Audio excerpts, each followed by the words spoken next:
Muy buenos días. Mi nombre es Susana del grupo La Alegría de Vivir.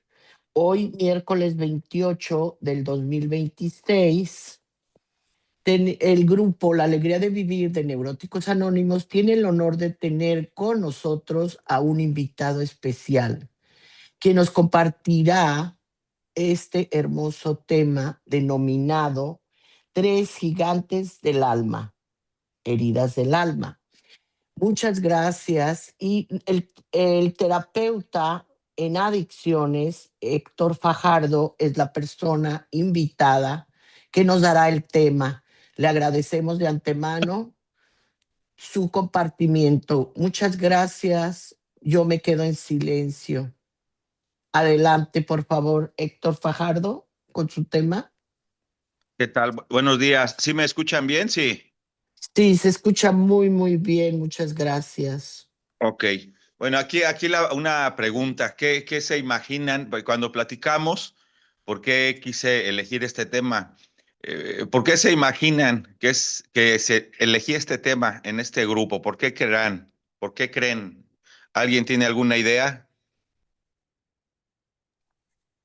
Si hay alguna persona que quiera contestar la pregunta, por favor, abra su micrófono. Gracias. ¿Puedo participar? Sí. Soy Sofía, muchas gracias por su servicio. Pues el tema los gigantes del alma, yo considero, eso es lo que yo pienso, que tenemos esos demonios tan grandes que nos absorben. Eso es lo que yo considero. Gracias. Ok. ¿Alguien Gracias. más gusta participar? ¿Por qué? ¿Por qué? Sí, Pues fue con yo. la señora Sofía. ¿Por qué elegí este tema? ¿Por qué propuse este tema para este grupo? ¿Por qué? ¿Alguien ¿Puedo más tiene participar? alguna idea? ¿No me escuchó?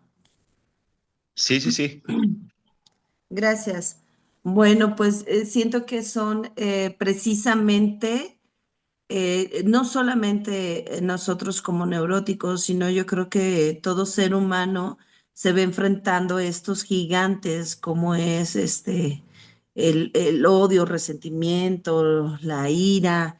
Entonces yo creo que son una gigantes, ¿por qué? Porque así nos pesan, ¿no? Nos pesan en nuestra vida cotidiana, en cómo vamos actuando y el pasado lastimoso que vamos dejando para nosotros y para los demás. Gracias. ¿Alguien más quiere participar?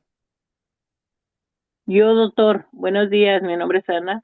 Sí, creo que es porque tenemos heridas desde niños, el alma herida desde niños.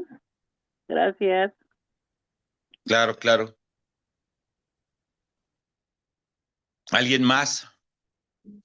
Yo, Sí, doctor, doctor. bueno, yo creo que porque son emociones que nosotros la vemos de un tamaño tan grande que son cosas que no las podemos manejar y siempre están por encima de nosotros, pues, ¿no? Eso pienso, gracias.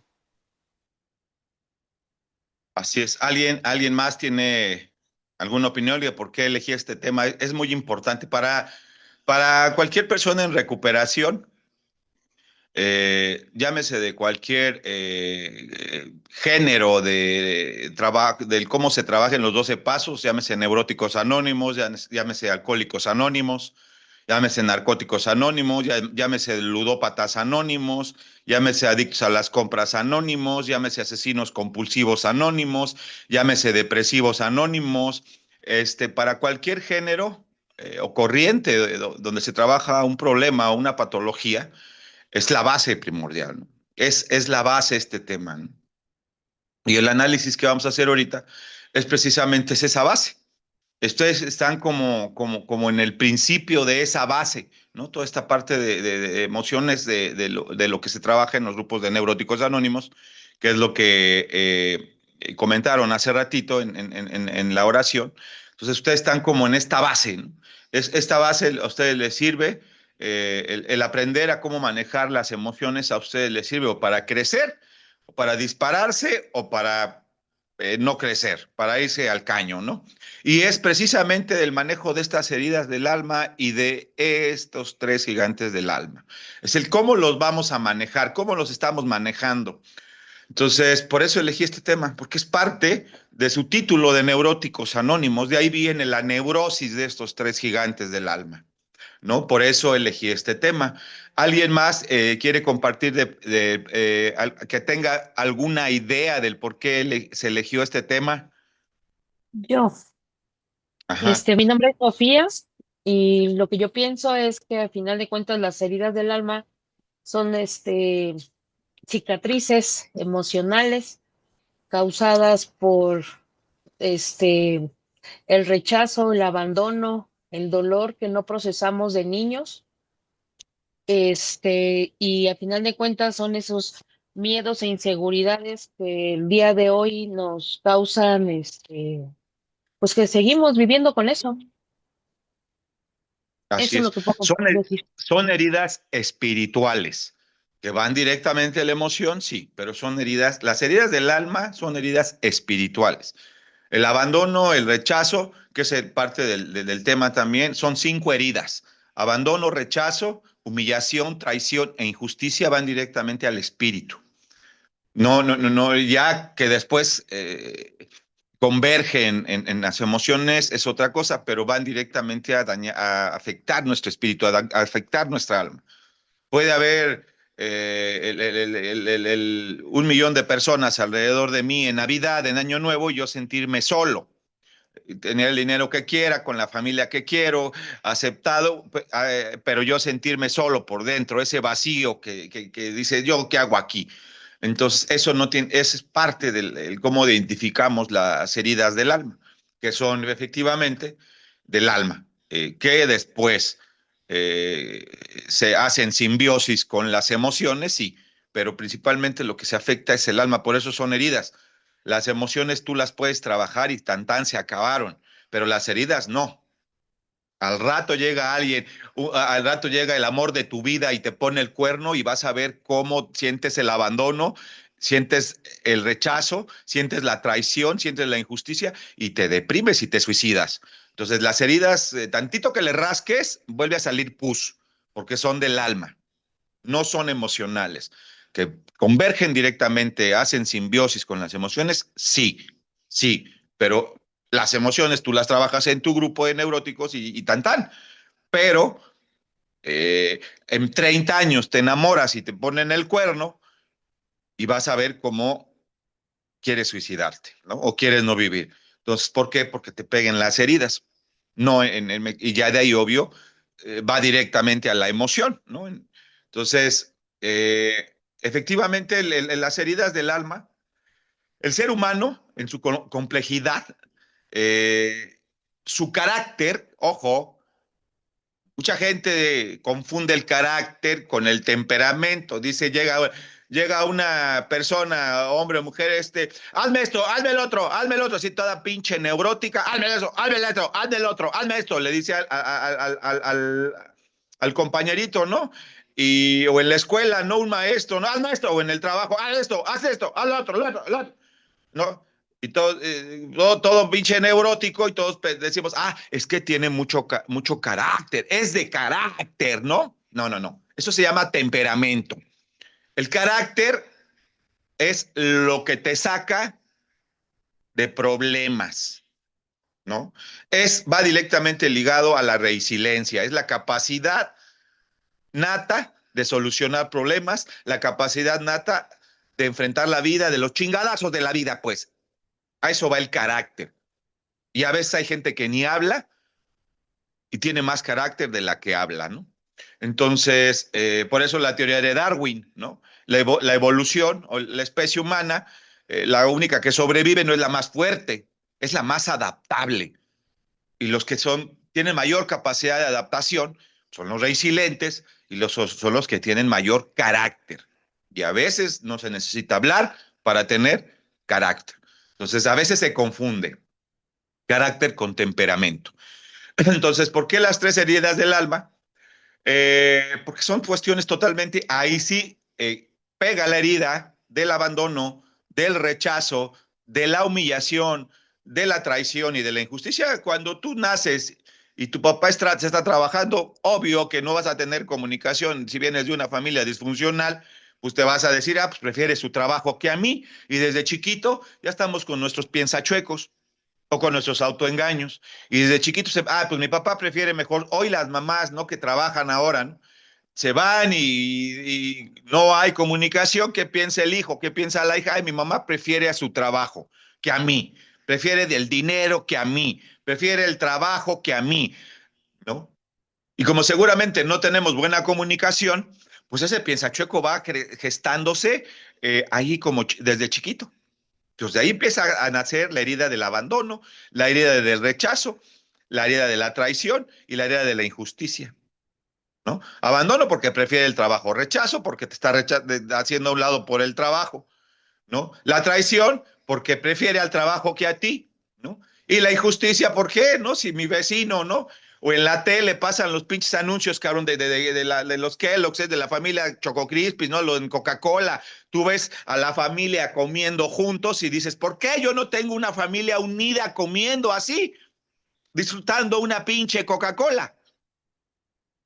O sea, desde ahí nosotros nos empezamos desde chiquitos a hacer chaquetas mentales. A eso le llamo yo piensachuecos, autoengaños. Y eso, lejos de que decrezca el piensachueco, lo alimenta, ¿no? Entonces, por más repita un comercial de Coca-Cola, ¿no? O de Kellogg's, ¿no? Donde te ponen a toda la familia desayunando, comiendo junta, feliz, y mi papá se va a trabajar, mi mamá se va a trabajar, pues ahí ya empiezo yo a masoquearme. Empieza ya la herida de la traición. ¿Por qué? Porque no me están dando la familia que me prometieron. Cuando nosotros nacemos, pensamos, es más, ni sabemos cómo es la familia, nos vamos adaptando, no sabemos ni siquiera lo que significa familia. Nos vamos adaptando a los términos que estipula la sociedad, a los términos que involucra una familia. Y el término familia es relativo. Tú te vas a Europa, la familia, el término familia es altamente diferente a las familias latinoamericanas. Totalmente. O sea, es relativo. ¿Me explico? Entonces, el concepto de familia es diferente en América Latina, diferente en Estados Unidos, es diferente en Europa, es diferente en Asia, es diferente en todos. No, yo estaba escuchando un reportaje apenas que los japoneses y los chinos ya desde chiquitos están metiendo al mundo financiero a sus hijitos, donde ya tienen bancos para niños, donde ya van y sacan sus tarjetitas de crédito, sí, bien, ya capitalistas, pero ya los están metiendo al complejo financiero. Entonces quiere decir, es un ejemplo donde ya le están dando la independencia. Entonces el concepto de familia es diferente, es como la gravedad, es relativo. La gravedad en la Luna es una, en la Tierra es otra y en Marte es otra. Entonces así es la familia. Es relativo el concepto de familia. Y a veces para lo que unos puede ser una traición, para otros no implica nada. A veces yo escucho aquí, ¿cómo es posible que permita que a los 12 años, 15 años, ya en las familias europeas, ¿no?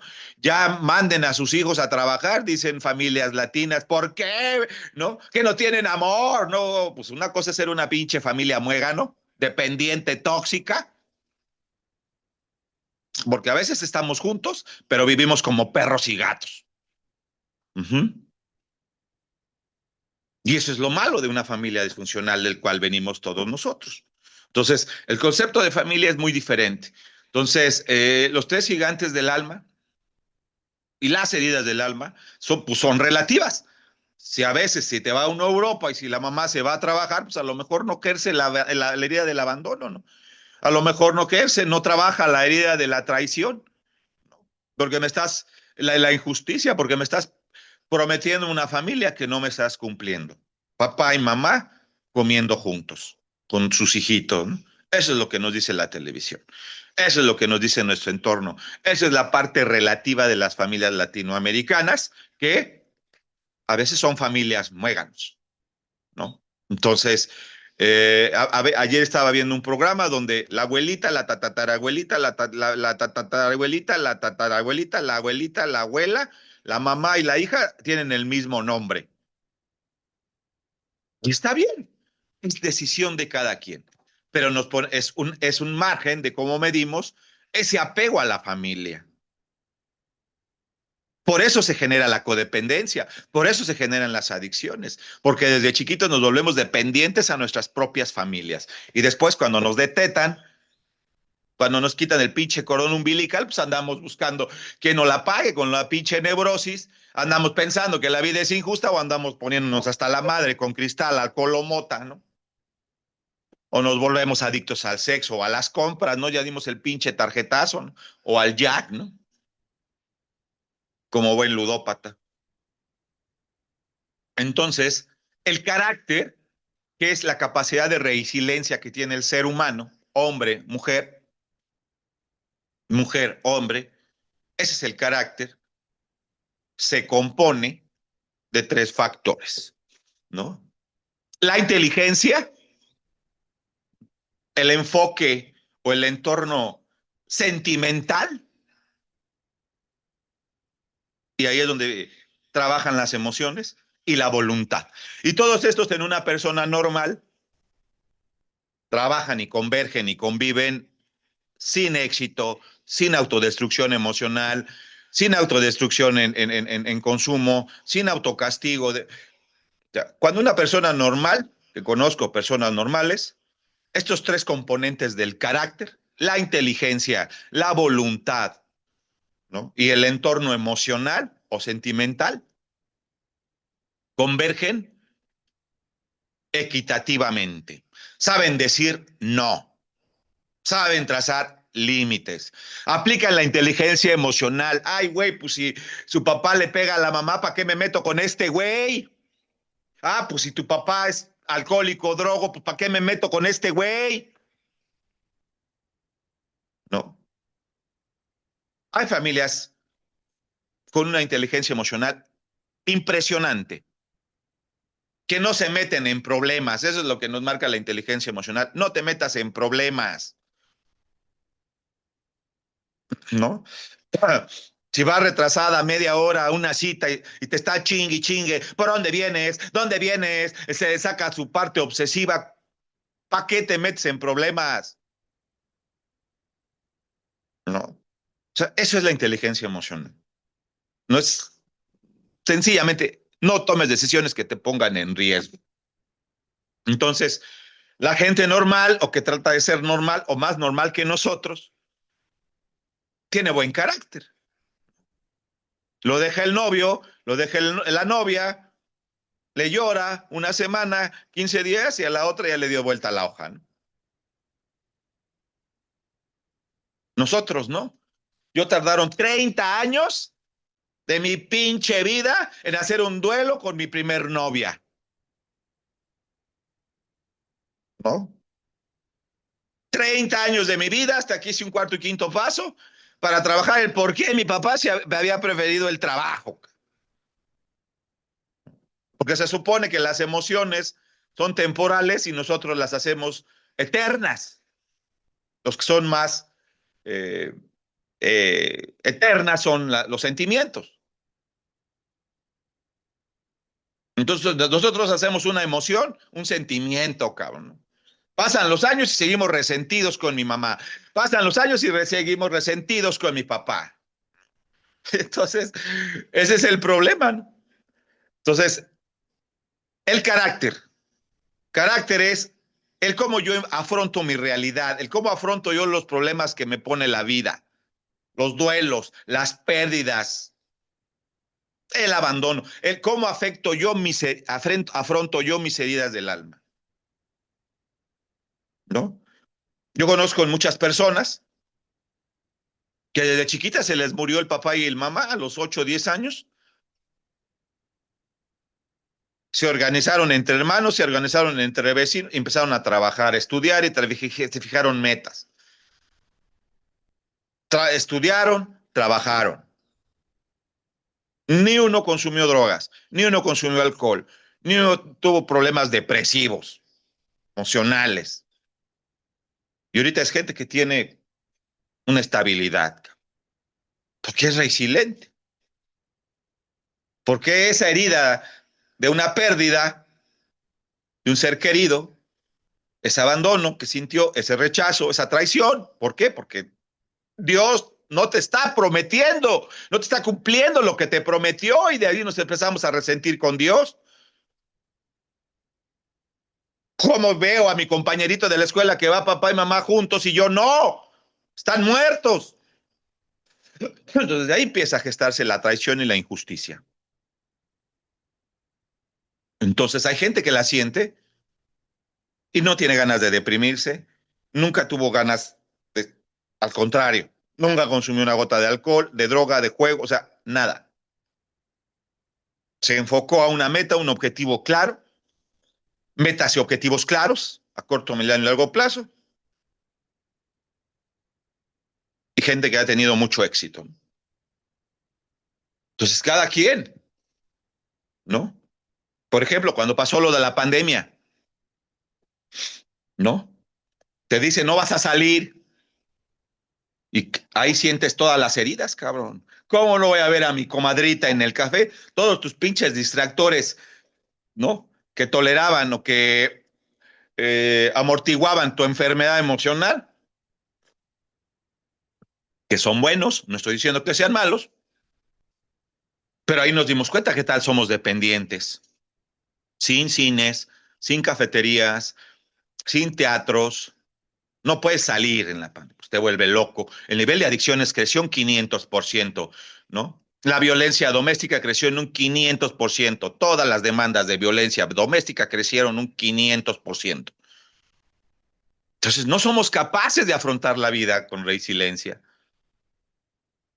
Pocas familias, sí. Yo conozco familias que dijeron, 20 años estuve trabajando y ahorita que estoy con mi familia, mejor ya no voy a trabajar. Voy a disfrutarla. ¿Cómo fue posible que me perdí de 20 años? Por el trabajo. Conozco familias que sacaron el uno, sacaron el dominó, se pusieron juegos, hicieron ejercicio, se pusieron rutinas, sacaron el ajedrez, ¿no? Se pusieron a jugar, pusieron una red de voleibol en su casa, pusieron una cancha de básquetbol en su casa, ¿no? Y no se desmadraron, cabrón. Entonces, ante la crisis, que esa es la resiliencia, ese es el carácter, ¿cómo hemos salido nosotros? ¿Qué respuesta le hemos dado a la crisis? ¿No? Y una prueba maravillosa, pues lo de pandemia. A algunos les sirvió para construir y a otros les sirvió para destruir. Como les comento, a la mayoría, porque la sociedad latina es de más apego. Ah, que ya no voy a ver a la comadrita, que ya no voy a ver al cine con el vecino, con la vecina, ¿no? Por esos apegos, el 500%, o al menos aquí en México, creció en un 500% la violencia doméstica. Creció en un 500% el consumo de alcohol y drogas. Ah, y no se salva. Creció en un 500% la adicción al sexo, porque nacieron hijos que no fueron deseados, que fue la manera de canalizar la ansiedad, fue la manera de canalizar la ira contenida, ¿no?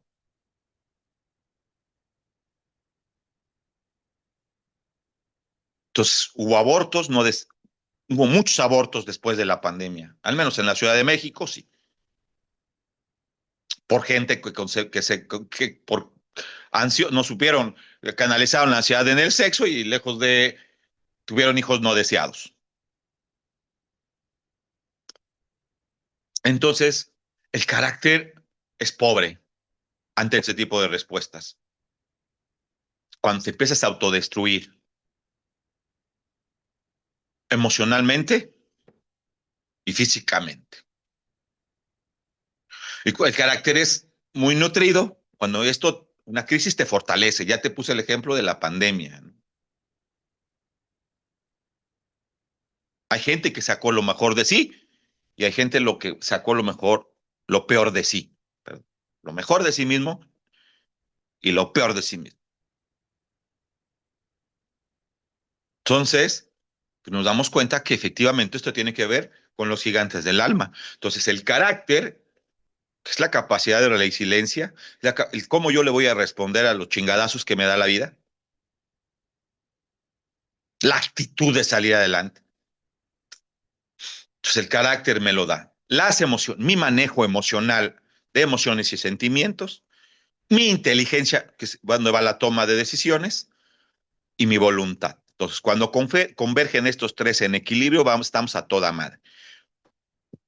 ¿Va? Vivimos bien.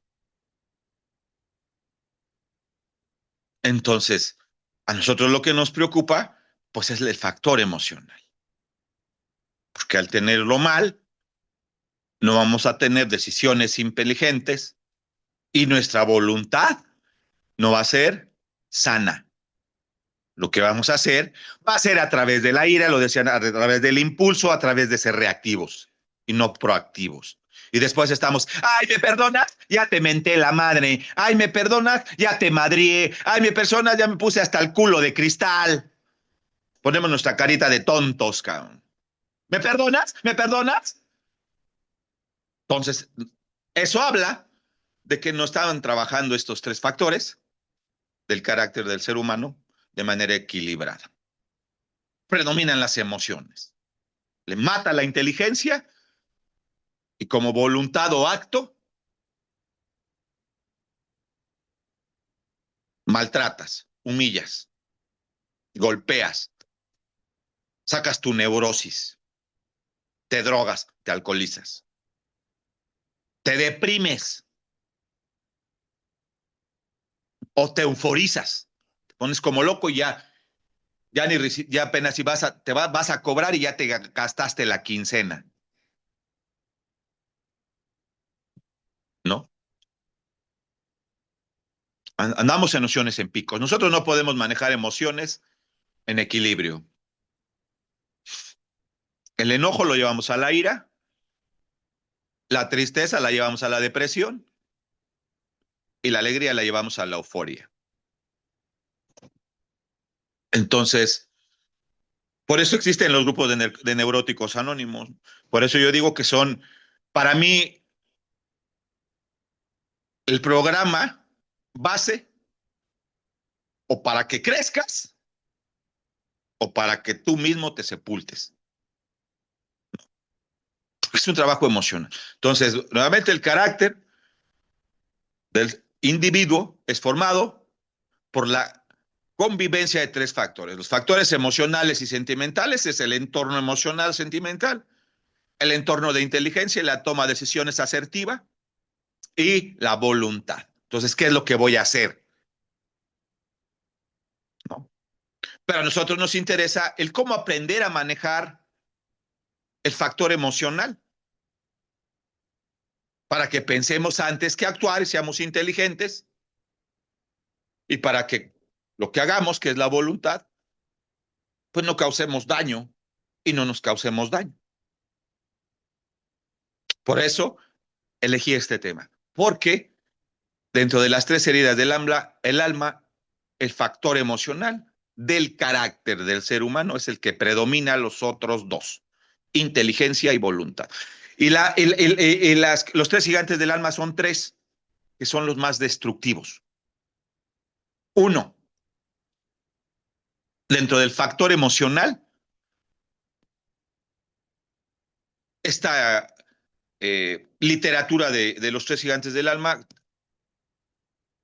toma tres emociones o sensaciones o sentimientos. Hay quien les llama emociones, hay quien les llama sentimientos, yo no sé. Pero dentro de los factores emocionales y sentimentales que hasta ahorita nos han predominado antes que la inteligencia y la voluntad son la ira, el miedo y el amor.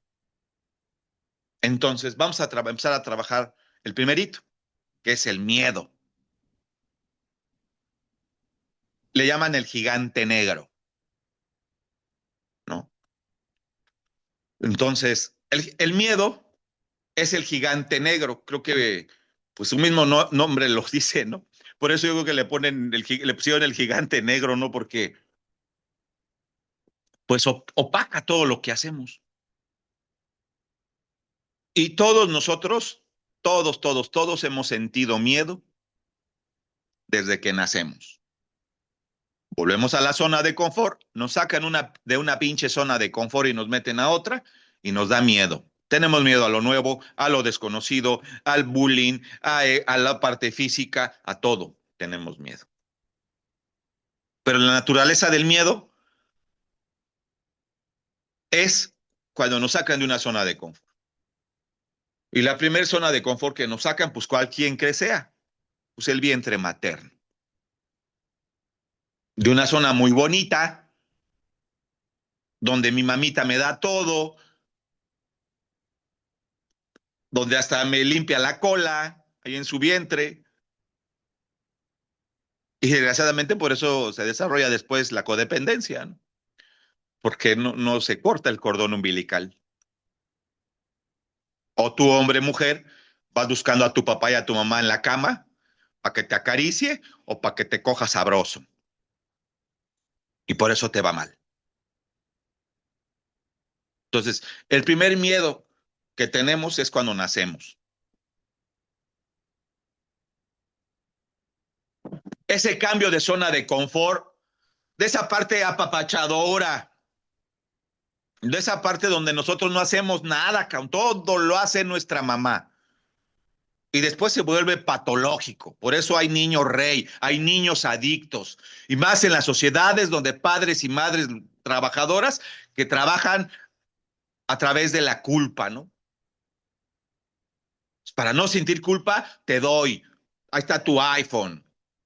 Para no sentir culpa, vete a donde quieras con tus amigos y se pierde la autoridad. Pero bueno, es otra cosa. El miedo,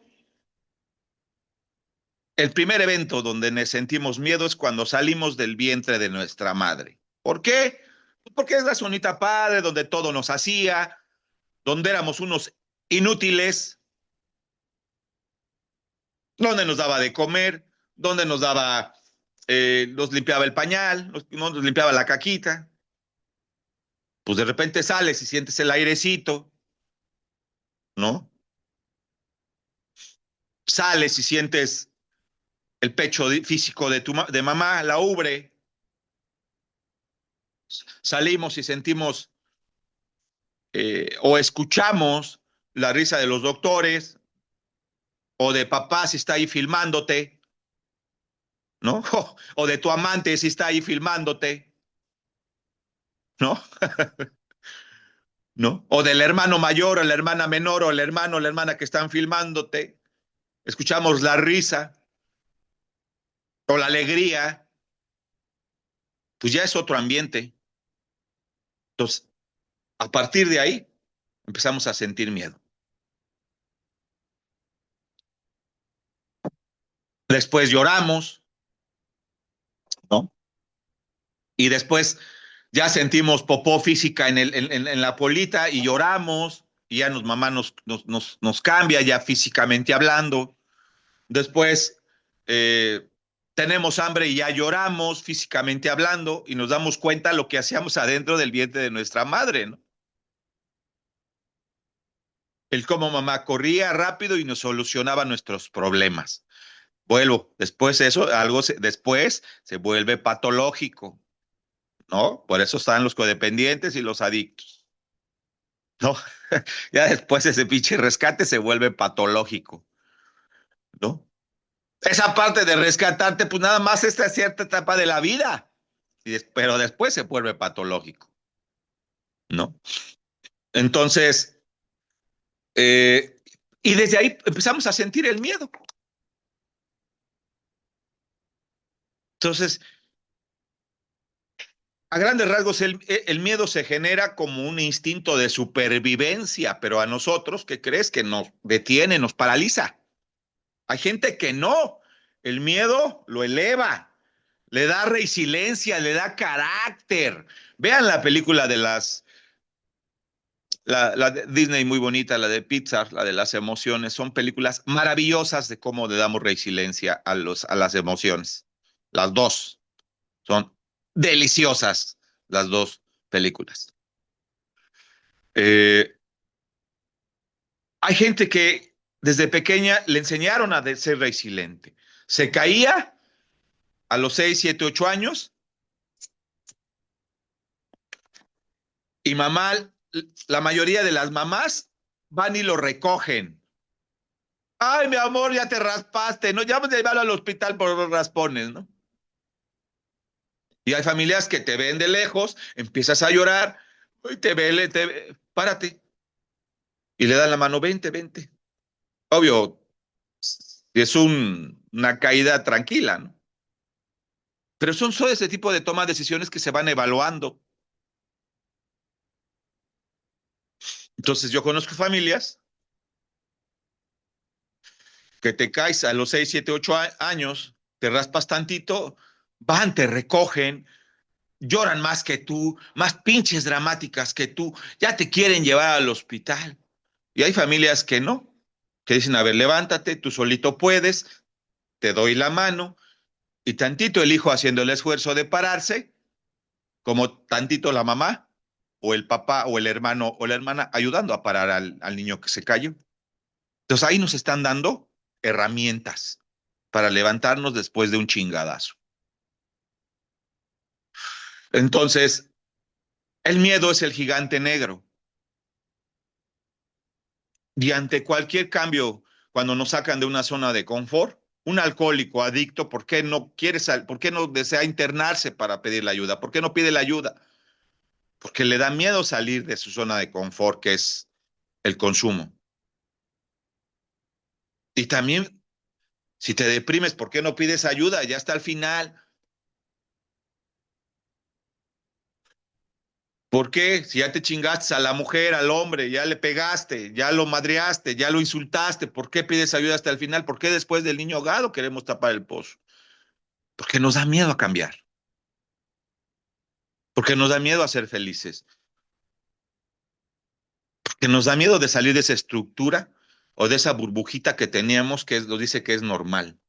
Venimos de padres golpeadores, pues también creemos, lo normalizamos. Y no pedimos ayuda porque nos da miedo de salir de esa zona de confort. Estamos cómodos ahí.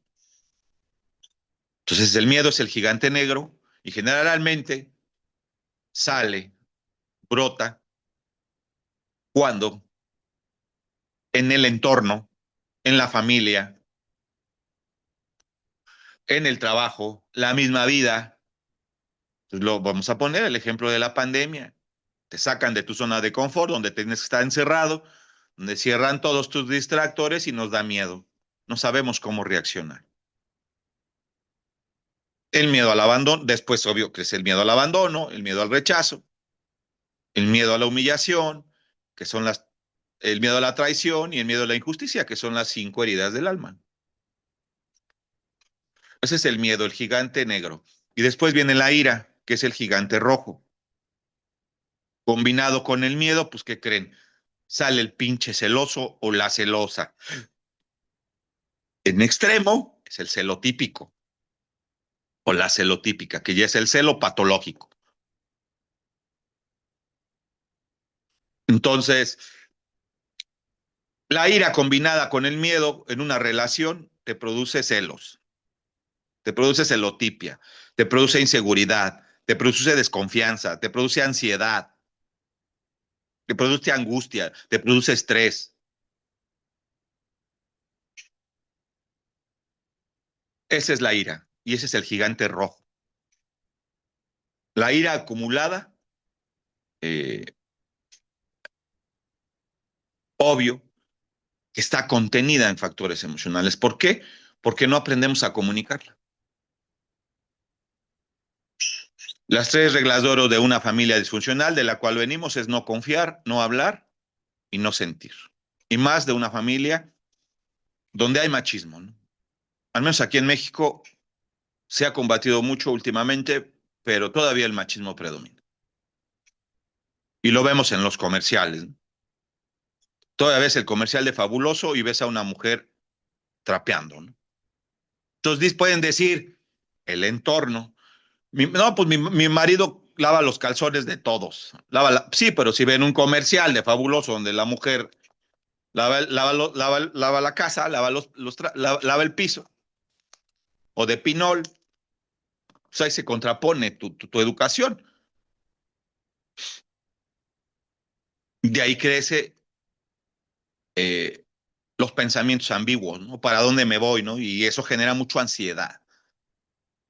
Entonces, el miedo acumulado produce fobia, ¿no? La ira acumulada produce agresión física, agresión verbal, agresión pasiva, que es la indiferencia. Ah, pues no me hizo de comer, pues ni lo pelo. Ay, me cambió la cita, ya no lo vuelvo a buscar. Ay, me mandó un mensaje y como a los 3 días se lo contesto. Esa es la agresión pasiva. Y eso produce el miedo y la ira juntos. La agresión, la violencia física, verbal, pasiva, ¿no? Y la ira, pues es una emoción, es el enojo en su máxima expresión. Y de ahí se genera la venganza. Me voy a vengar. De ahí se genera el resentimiento. Y haces las cosas y te genera culpa, frustración. Ese es otro tema muy bonito que se llama ciclo emocional adictivo. Que va a la frustración, te va al resentimiento, el resentimiento a la ira a la conmiseración, de la conmiseración al consumo, ya sea emocional o en sustancias, de ahí a la culpa, después a la frustración y así se vuelve en un círculo vicioso. Entonces, todas esas emociones fluyen cuando sentimos ira y cuando sentimos miedo, resentimiento, frustración, culpa, porque empezamos a actuar y nos arrepentimos. Ay, perdóname, no lo vuelvo a hacer, ¿no? Entonces, genera mucha culpa. Entonces, la ira atrás de la ira están todas las emociones representadas. Por eso es importante el cuarto y quinto paso, porque es la capacidad en la cual nosotros vamos a analizar y detectar y trabajar, admitir y trabajar, que es parte de las soluciones. Y el tercer gigante del alma es el amor, que es el gigante rosa. De igual manera, combinado con el miedo y la ira, produce celotipia, produce inseguridad, que es el gigante rosa. Entonces, ¿qué es el amor? ¿No? Entonces, muy bonito color le pusieron, ¿no? Es muy fácil de identificar el amor. Y en general el ser humano, desgraciadamente, como nosotros no venimos, o la mayoría, no digo que todos, donde la familia nos dio el amor con nosotros, como nosotros lo quisimos, pues desde ahí nos frustramos, desde chiquitos. La familia nos quiso, nos amó como pudo, nos dio lo que sabe, nos dio lo que conoce. Alguien no va a dar lo que no conoce. Nuestro padre, nuestra madre van a dar lo que no van a dar el amor a como nosotros lo queremos, a como nosotros lo vemos en las pinches telenovelas, ¿no? O lo que nos dicen el 14 de febrero, ¿no? Que ahorita viene acá en México, ¿no? ¿No? Que nos dicen que para demostrar amor tienes que comprar, tienes que gastar. Y las familias de antes, ¿no? De la generación de hierro, ¿no? Se fijaban un objetivo, una meta, decían voy a hacer esto para mis hijos, y a veces ni te pelaban en todo el pinche día, por eso no, se gestaban nuestras heridas del alma, pero estaban trabajando para dejarte algo. Y ese es un tipo de amor, es su tipo de amor, es la manera en la cual se aprendieron a amar. Pero como somos egoístas, que es otro factor que nace cuando la ira y el miedo están mal enfocados en el amor, el egoísmo. Ah, quiero que me den lo que yo quiero que me den lo que merezco, ¿no? Entonces el amor eh, está estipulado de tres maneras. El amor físico, ¿no? Que es el amor carnal, el sexo, el coger por coger, la lujuria. Ese es el amor físico. Está el amor psíquico, que es el que involucra el sexo más las emociones.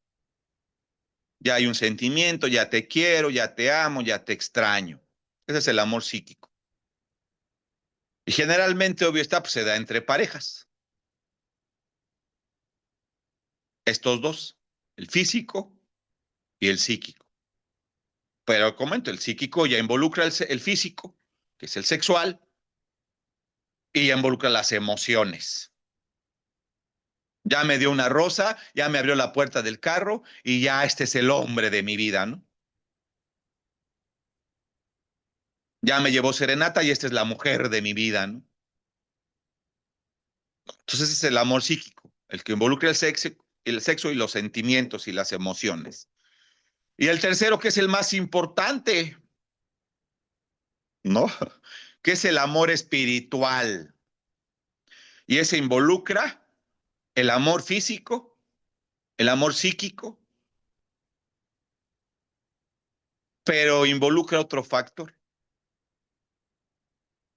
que son que la persona se enamora o te empieza a querer por tus cualidades. Ese es el amor espiritual. Este es un programa espiritual, porque nos empezamos a querer, nos empezamos a respetar, desde no consumir alguna sustancia. Desde ahí nos empezamos a amar. Nos duele, yo siempre les digo aquí en el trabajo, yo tengo más de 20 años trabajando en adicciones, ahorita trabajo en Clínica Apps y yo les digo, ¿te duele un huevo? Vas al urólogo. ¿Te duele un ovario? Vas al ginecólogo. ¿Te duele el corazón? Vas al cardiólogo. ¿Te duelen las emociones? Vas al grupo. Tienes pinches delirios? Vas al psiquiatra. Te empiezas a amar, a querer. Y desde ahí empieza nuestra cruz de sobriedad chingona, cuando nos empezamos a querer y cuando nos empezamos a querer, nos vale verga el reconocimiento de los demás, ¿no? Entonces el amor espiritual involucra el sexual, involucra el psíquico, pero también involucra cuando nos gusta o cuando nos empezamos a desarrollar sentimientos por esa persona, hombre o mujer, por sus valores, por sus virtudes y a veces por sus defectos también. Entonces, ese es el amor espiritual. Entonces, el amor espiritual es incondicional y de por vida. Y generalmente viene de los padres, ¿no? Tenía 2 días que no le hablaba a mi papá.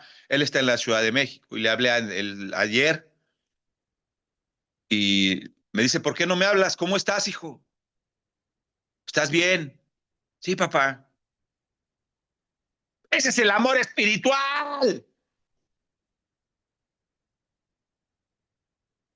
¿no? Que te enamoras de sus virtudes, también de sus defectos.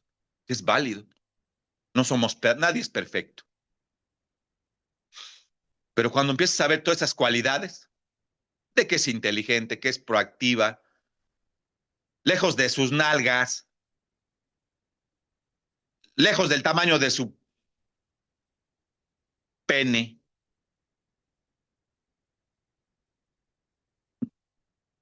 lejos de la adrenalina que te produce el verlo o verla, cuando empieces a ver sus virtudes, es porque tú ya estás viendo las tuyas mismos.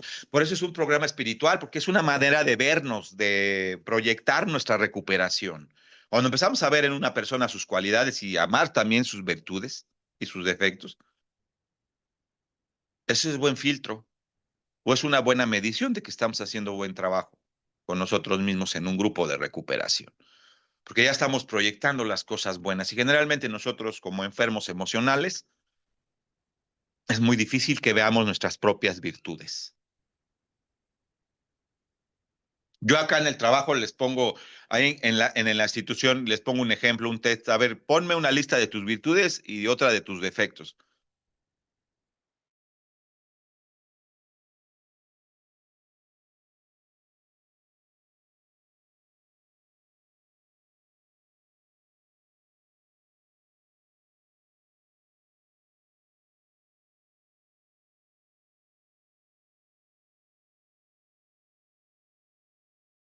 con terapia psicológica, yendo al neurólogo, yendo al psiquiatra. Es un trabajo en equipo, ¿eh? Las emociones el día de hoy, porque las respuestas han sido muy diferentes a hace 40 años, ya no son solamente factores emocionales, un trabajo emocional, sino ya son a veces un trabajo interdisciplinario.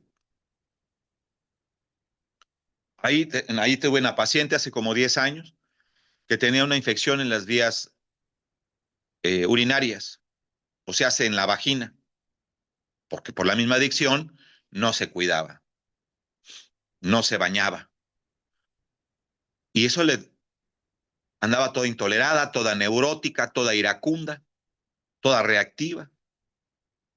O sea, que se le hicieron los estudios, salió con esa infección, se trabajó, el doctor le dio medicación y todas sus auras, sus chakras cambiaron.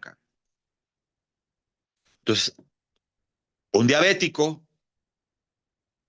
es intolerante y tiene que estar bajo un tratamiento médico. Entonces, las emociones, cuando nosotros no hablamos lo que nos duele, el cuerpo lo va a hablar, por eso se desarrolla el cáncer, la diabetes, la hipertensión, la migraña, la colitis, la gastritis. Y para eso tenemos los grupos de autoayuda, las tribunas, los grupos virtuales, para expresarnos, para sacar lo que sentimos, para trabajar nuestras emociones. Pero bueno, el amor combinado con la ira y con el miedo produce también celotipia, produce inseguridad, produce autoestima bajo. Entonces, los tres tipos de amor, amor físico, amor psíquico y amor espiritual. El amor espiritual involucra los otros dos, el psíquico y el físico. Y el amor espiritual, como les puse ahorita, ¿no? Generalmente es también de familias. Cuando nuestra mamá, nuestro papá nos dice, te amo, hijo, te extraño, ¿cómo te fue? Nos está demostrando el amor a su manera, o sea, siendo que somos importantes para él. Y eso es eterno. Entonces ese es el amor espiritual, que sea eterno con nosotros mismos, hacia nosotros mismos para poderlo dar al entorno. O sea, yo voy a dar lo que soy. Si soy un güey con caos, voy a dar caos. Si soy un güey celotípico, voy a dar celotipia. Si tengo un amor espiritual propio, bueno, voy a dar eso. Entonces, eso trabajamos en los grupos de recuperación. El amor espiritual, que involucra a los otros dos. El problema es cuando estos tres tampoco se manejan, ¿qué crees que produce? Cuando estos tres, el miedo, la ira y el amor, están todos mal organizados, mal planeados, convergen mal, pues produce la neurosis. Entonces, ¿qué es la neurosis? Es la no adaptación a nuestro entorno. No me gusta cómo es la persona, no me gusta el trabajo, no hacen los pagos, y todo nos produce neurosis. Y viene a través de estos tres gigantes del alma. El miedo, la ira y el amor.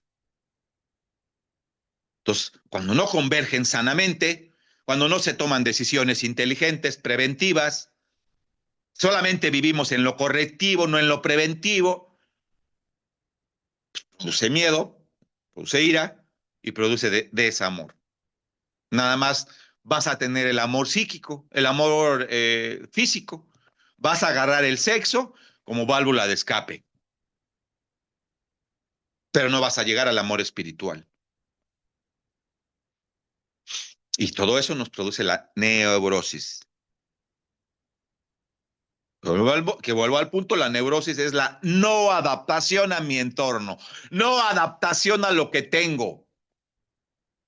Soy insatisfecho, vivo frustrado. Por eso la gratitud, es un valor espiritual, la humildad, la aceptación, la admisión.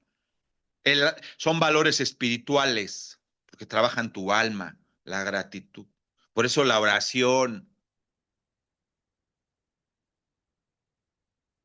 Por eso hay los pasos del 11 y el 12 que te hablan de hacer oración. Y es la gratitud. Agradecer lo que tengas. Una persona con... Hay grupos acá en México de adictos en recuperación ya con cáncer, con SIDA, en etapa terminal. No sé si allá en California, pero aquí en México sí, en la Ciudad de México. Hay grupos con cáncer, con compañeros adictos con cáncer, con compañeros adictos con VIH, ya en etapa terminal. Ellos no dicen solo por hoy, ellos dicen solo por un segundo. ¿Y por qué, si emocionalmente están mal, si físicamente están mal, por qué tienen ganas de vivir? ¿Por qué si ya se van a morir? Más que tú. Porque tienen el espíritu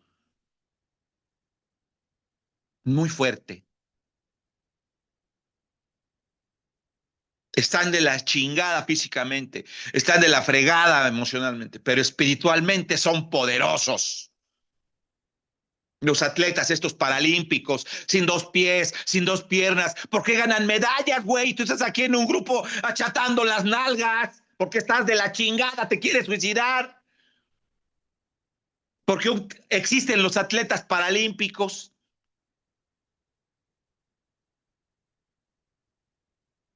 Que no tiene piernas, que no tiene brazos y ganan medallas. Espiritualmente son poderosos. Porque le dan gracias a Dios, gracias al poder superior, gracias a la vida, gracias a la naturaleza, gracias a algo, porque están vivos. Entonces, cuando trabajamos la gratitud, la neurosis va bajando. Entonces, 5 maneras de trabajar la neurosis que produce las heridas del alma, que produce la insatisfacción con lo que tienes, que produce la insatisfacción con la vida, son: uno es al aceptar. Acepto que soy neurótico. 2 es análisis de tu personalidad y la catarsis. La catarsis es bien importante. A través del desahogo de ira, a través de que estés chillando, mentando madres, como quieras, pero saca lo que tengo. Con tu madrina en el grupo, con tu padrino, con tu terapeuta, con tu psicólogo. Esa es la catarsis, el desahogo de ira. Punto número 3, aceptar que necesitas un poder superior como tú lo concibas. 4, el reajuste de mis relaciones personales, que es la reparación de daños, cabrón, es lo más importante, y lo más importante es la reparación de daños conmigo mismo, con mi papá, con mi mamá. Y a partir de que empezamos a reparar daños con nosotros mismos, el perdonarme todos mis pinches fracasos, todas mis malas decisiones, eso cuesta trabajo. Entonces, cuando empezamos a trabajar esa reparación de daños, que es este reajuste de mis relaciones interpersonales, ahí empieza a bajar un poquito la neurosis. Y la última, que es para trabajar ya la espiritualidad, fortalecer mi espíritu.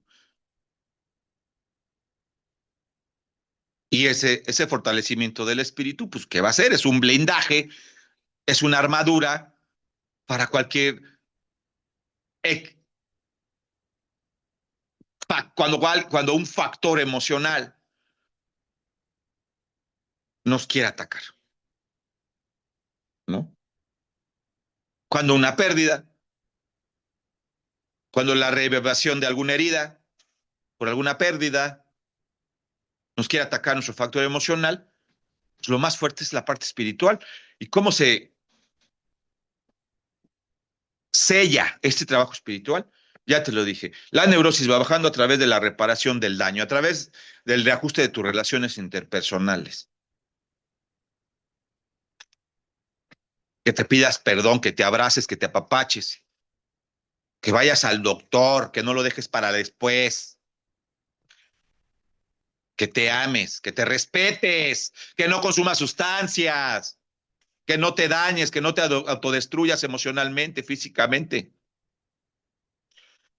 Entonces, cuando empezamos a ese punto número 4, que es el reajuste de nuestras relaciones interpersonales, pasamos al quinto, que es el que concluye toda esta obra maravillosa del programa de los 12 pasos, que como lo mencionaba hace poco en otra conferencia, por eso me enamoré de los 12 pasos, que es el pasar el mensaje. Estos cuates con VIH en etapa terminal van y pasan el mensaje tanto a grupos de autoayuda como a hospitales. Póngase condón. Y hay gente que ni siquiera está en un grupo de autoayuda. Pues al menos aquí en México, en los hospitales públicos sobre todo, a veces cada 8 días, cada 15 días, hay pláticas de gente que tiene VIH, donde te dan folletos, te dan condones. Y ni siquiera son AA. ¿Pero qué están haciendo ahí? Pasando el mensaje. Por eso tienen ganas de vivir más, porque están trabajando sin saberlo, o a lo mejor sí lo saben, su lado espiritual, que es la gratitud. Hoy le doy gracias a mi poder superior por un día más, como sea, pero estoy vivo. Pues acá es muy común ver eso. En los hospitales, ojo, gente que ni siquiera asiste a grupos de autoayuda, igual con cáncer en etapa terminal, van a los hospitales, sobre todo los públicos, gente que con VIH, van a pasar el mensaje. Te dan folletos, en el caso te dan condones, te dan guías.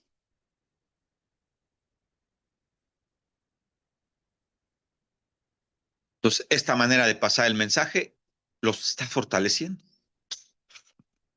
Y ni siquiera a veces conocen el programa de los 12 pasos, pero están trabajando el 12º paso y están trabajando el pasar el mensaje, que es el punto número 5 de recuperación compactado. Bueno, aquí ya vi que terminó mi tiempo. Ya terminó mi tiempo por aquí. Sí, muchas gracias, gracias, pero si gusta continuar con algo más, con todo gusto, lo escuchamos. Muy lindo todo su compartimiento. Y pues, si ya no tiene algún otro comentario, podremos parar la grabación, por favor. Parar grabación.